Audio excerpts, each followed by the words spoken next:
अस्सलाम वालेकुम जी दोस्तों, माशाल्लाह। पहले कबूतर ना पर चेक करो यार, तबीयत राजी करने वाला कबूतर है। थोड़े महंगे ने, 10 पीस ने, सही है, लेकिन यह है कि औसण एक नंबर जनाब। बू महंगे भी कोनी, यानी 900 रुपये पारन रेट के जनाब। तो फिर टोर के दसना 900 रुपये पार ने जनाब, 10 पीस, लेकिन चस कराने वाले, सही चस कराने वाले। बाकी वीडियो लंबी हो जाए इस तो पहला तो जनाब चैनल की सब्सक्राइब करो, पहला नर जी दोस्तों। दूसरा पीस चेक करो तो मेरा ख्याल है विच वीडियो कट्टन गई है, इसना पारना तो आखना भी यानी कि कोशिश की शौक होवे, लेकिन वो विच कैमरा ही नहीं चलिया। बाकी चलो सही है जनाब, है चीज़ा चेक करो। 10 पीस देसा, ए मादी है, ए नार है, सही है। चीज़ा एक नंबर हो सन जनाब। 900 रुपये पर रेट बिल्कुल फाइनल है। एक चवानी नहीं भी आखो ना, वो भी जनाब को नहीं, ना ज़्यादा मंगया तो ना जनाब घट करना है, समझे जी दोस्तों। तीसरा पीस माशाल्लाह चेक करो, सही है। 900 रुपये पर जनाब, रेट फाइनल है।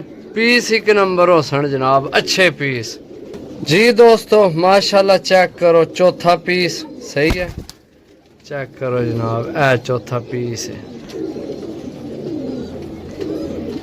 यार। असल पत्ती के इधर है धुप, इधर है छां, और समझ बाहर है भी किधरों जनाब। तो कैमरा चेक कराइए, सही है। बाकी जनाब पीस सारे चंगे ने इंशाल्लाह जी। भाई वादा है तुहाडे नाल जनाब, जे 900 रुपये लैन लगे फिर चीज़ा भी इहो जिहियां देनियां ने इंशाल्लाह। इत्थे यार चेक कराने, उत्थे उपर धुप्पे भी समझ नहीं लगनी कबूतरां दी जी दोस्तों। चेक करो जनाब, 6वां पीस मादी है भी, सही है, चेक करो, उत्थे ऊपर समझ नहीं लगती। 8वां पीस मादी है भी, सही है, चेक करो जनाब, मादी जी दोस्तोस्तों। 9वां पीस माशाल्लाह, 10 एक पीस भी नहीं माड़ा इंशाल्लाह, अल्लाह ने हुक्म ना, चेक करो, सही है जी दोस्तों। 10वां पीस जनाब मादी है भी, वाह जी वाह, कमाल है यार।